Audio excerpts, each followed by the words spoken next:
Hi, my name is Eric Sapiens. This is a presentation I'm doing on Frankenstein, the recent film adaptation that came out in 2025. So the purpose of this presentation is to help understand the changes and the differences in these adaptations compared to the novel and film. So first, let's start with the summary. So movie opens up. This is immediately exactly what I would have expected from a gothic movie. I never actually seen one that had stuck out to me as, oh yeah, this is definitely the genre. This is exactly what I think. But this movie hit the mark. Though it had elements of horror and terrifying things, at no point did I think, oh, this is a horror movie. Like from the setting, the colors, the performance, and what the story was trying to tell, every single facet of it just screamed gothic to me. But it starts out similar to the novel. It's a series of flashbacks from Victor, basically explaining his process of creating the creature. The creature, goes on a bit of its own journey, and it all culminates in one big climax that involves death, anguish, and then the following chase across a frozen wasteland where the movie ends. Now, to go over some key characters, let's start with Victor himself. In this film, he's a lot more fleshed out. The start of the film is dedicated to him as a child. And it is explained further that he had a difficult childhood. His father was either absent or rigorously educating him as a child to become a surgeon, and this resulted in abuse. In a unique case, there is a scene where Victor fails a question during a lesson, and during that time you would face some kind of physical abuse, in which case commonly you'd hold out your hands and you'd get hit with a stick. Victor does the same thing, expecting that, but instead his father kind of brushes him aside and says, no, these are your instruments. I'm going to hit you in the face. I was like, okay, wow, that definitely sets the tone for this film. But later, during the same few scenes, Victor's mother is pregnant, and they have an extremely close relationship because they're the only people in this house. But um, as the whole childhood sequence and arc of this film is ending, his mother dies during childbirth, and this sets Victor's character for what he is going to be for the rest of the film. Um, I would consider him a selfish victim. Other moments in the story, he goes as far as to downplay murder. He frequently lashes out at others. He's very sarcastic. He's a hypocrite. Um, his research, his pursuit of conquering death, he only ever acts in the pursuit of himself when it comes to that. But especially during the end of the movie and with his interaction with some of the characters, you can see that he still carries that capacity to be a good person. Moving on, the other half of the movie would be with the creature. Um, he is characterized as a bit of a scatterbrain. To begin with, he's extremely naive. He's off-putting in his appearance and in his actions. I don't want to say childlike, because he still understands what's going on. He just doesn't have the mental capacity for it. I would consider him profound in every way. He's extremely fast to develop emotional intelligence. Um, he has this extremely bright view of the world that is constantly challenged by the things around him. And in the ending, you can see that he has an immense like emotional of forgiveness. Um, but moving on, moving to setting, First one I wanted to discuss was Victor's childhood home. It's this ginormous mansion, extremely grandiose. There's ornate decorations. There's lavish buildings, furniture, plants, but it's extremely lonely. After Victor's mother dies, there's a lot of sequences shown of Victor just by himself, whether that be him crying on a couch, but it's sort of too big. It makes everything else feel sort of minuscule and small. It comes across as very hollow. He's too much space to deal with.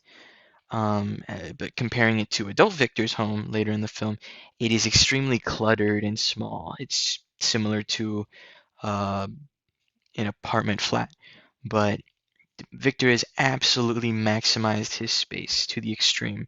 It's cluttered with books, research, his projects, it's even dioramas of anatomy and a corpse sitting on a table. And this goes further once he begins to move into the tower laboratory. Um it can come across as menacing. It's extremely large in its structure. It's dark and grimy at night. Some of the scenes are shown to be it's extremely run down and decaying. Another big part of the setting is blood. It's not shown in the photo I have up right now, but it will be featured later. It, Blood is a big reoccurring aspect in the film, and I'll go into what it represents later. But this is one of the shots that is in the. I think the beginning, um, as Victor is going through these flashbacks. The creature is also pursuing him while he's resting on this boat. But as you can see, it's still quite foggy or dark. And I think that really aligns with Gothic elements. Moving on to the contemporary aspect of the film, what is new compared to the novel? Firstly, and this is, I think, the largest part of it, are the relationships and the roles that have changed. A big one is Elizabeth, Henry, and Victor, their relationship as a whole. Elizabeth is no longer Victor's fiance. She is to be married to Henry. Henry isn't really the whole dynamic duo between him and Victor. He's sort of an assistant in this one, and I think that also adds on to Victor's malicious nature. He kind of purposefully, in my opinion, sends Henry to do his dirty work, but there is a new character to take the spotlight instead in the form of uh, Henrik Highlander. He is this fellow with the fancy suit and hat.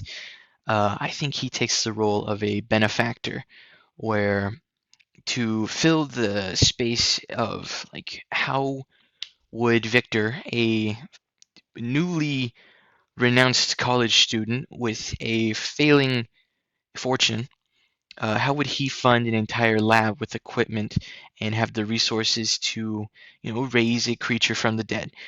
And Highlander fills that hole up for the audience. He, for his own motivations, um, funds Victor completely, pretty much a blank check for his research. And again, later in the story, he supports Victor's selfish ideals. His reasoning for supporting Victor is he has syphilis, and he believes that with Victor's research, he can sort of crack immortality and avoid dying. Um, Highlander is an extremely materialistic man. His home, that can be seen in multiple scenes, it is also ornately decorated, similar to Victor's home, but it's more extreme in the case.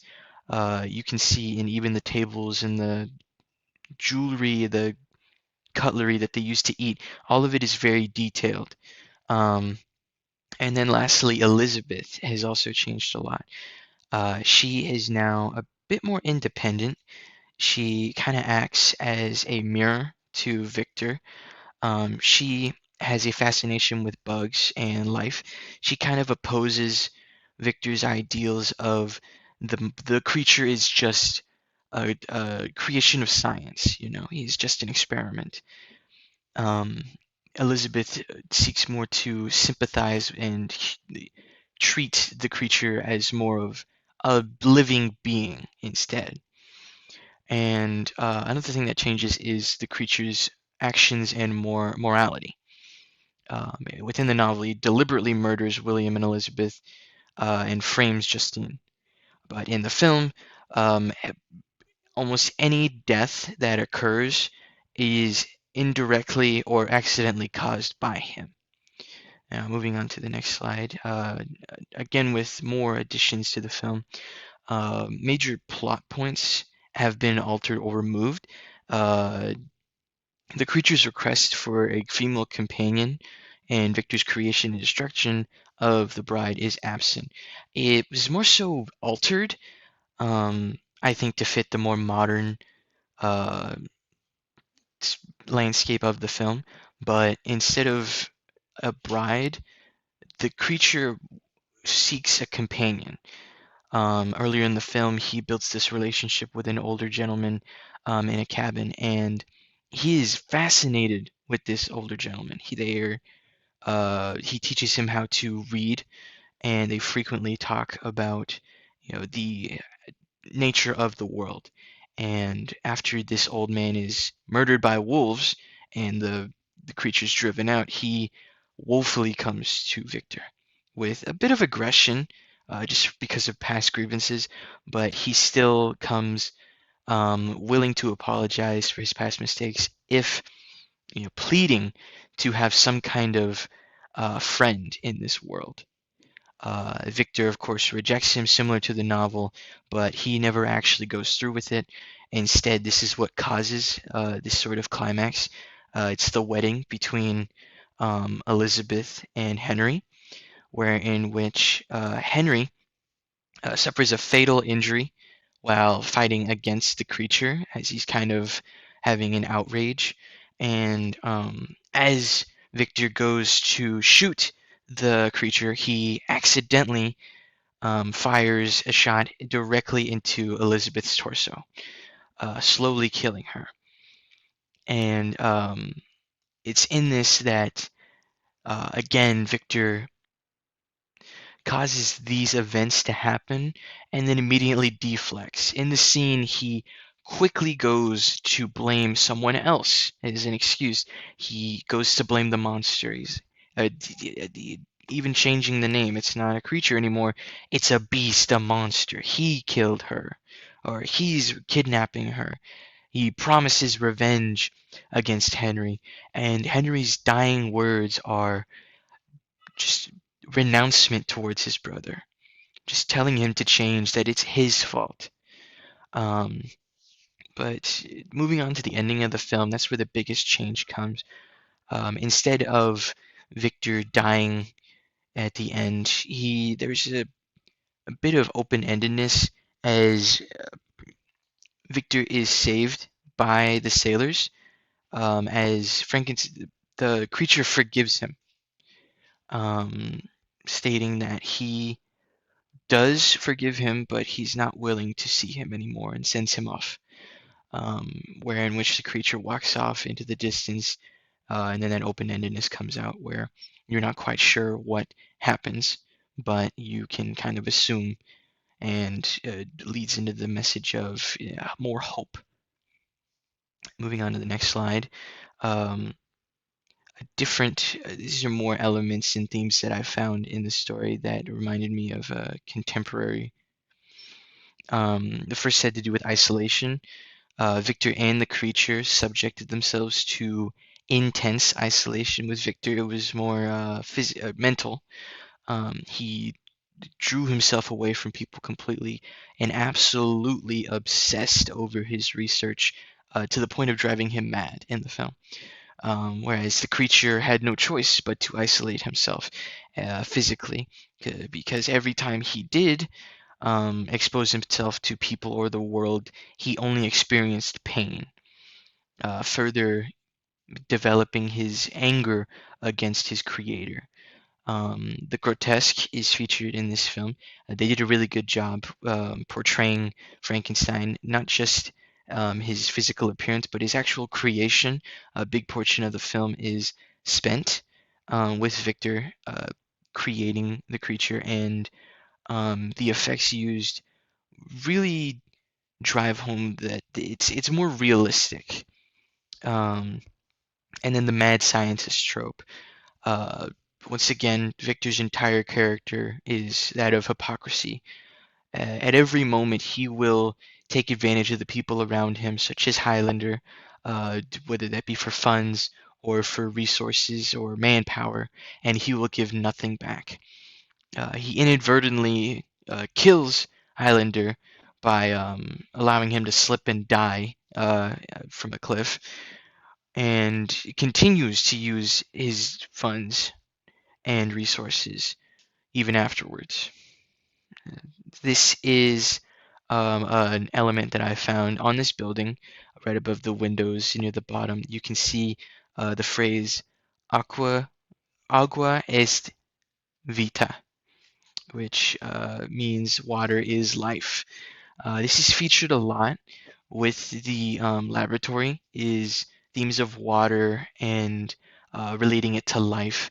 When the creature is first contained at the bottom or basement, he finds enjoyment and intense curiosity with water.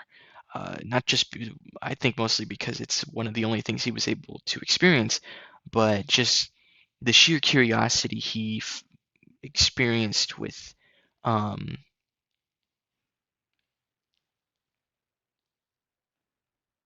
through, and his entire worldview of just everything is new to him, which was interesting to see.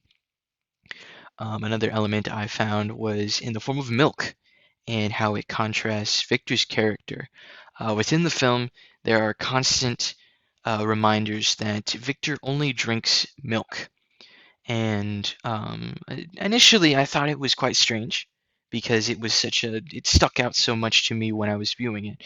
And then I found another example of a relation I could have with another film is No Country for Old Men. Now, it's a bit of a strange relation, but it has the same principle. The main villain or antagonist, Anton, is this extremely violent murderer, and this is contrasted with his character by his fascination with milk. And I think it's very similar to Victor. It's sort of relating back to his childhood and trying to recapture that innocence, and how he's trying to convince himself that he is a good person when his actions directly conflict that. Um, and another relation I found with that was in colors. Back to the theme or the uh, visual element of blood in the film. There are a lot of relations to the color red, as well as green and white. I think these represent three elements in the film. Red, the represents the animalistic and material value that humans have in this world. And I think white represents the naivety or innocence that most children or people have. And I think green is in the middle. I think it's an acceptance of those negative values that come with being human, and accepting them and being a better person, not exactly naive to the point where you think everything is right in the world, but not exactly indulging yourself with its nature. I think this is directly represented in Victor as a child. The visions that he sees as an adult of the angel draped in red, and Elizabeth, who is commonly seen in green clothing. But that is all for my presentation. Thank you so much for listening. These are my sources, and I hope you have a good day.